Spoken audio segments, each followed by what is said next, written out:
Ако СОНК и владата не се договорат, директорите на градинките ќе најдат замена за воспитувачите кои ќе штрајкуваат, категорична е министерката за труд и социјална политика Јагода Тренчевска. И согласно Законот за детска заштита, градинките мора да ги згрижат дечињата кои што се дојдени овде.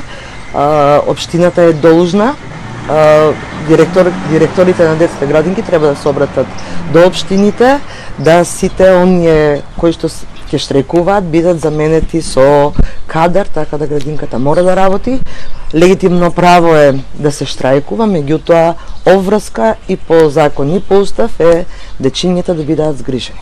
Што и како ќе се случува по 11 април ќе зависи од исходот на преговорите, па директорите се воздржани околу тоа како институциите ќе функционираат доколку има штрајк.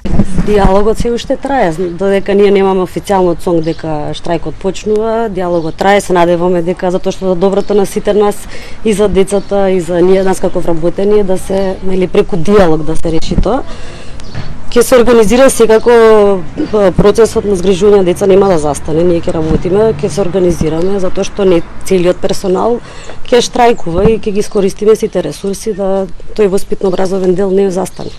Досега се одржаа неколку разговори меѓу владата и СОНК. Од СОНК најавуваат дека ако не биде постигнат договор, штрајкот најавен за 11 април ќе трае се додека не се исполнат нивните барања, а пред неколку денови председателот Неделков објасни и како ќе се штрајкува.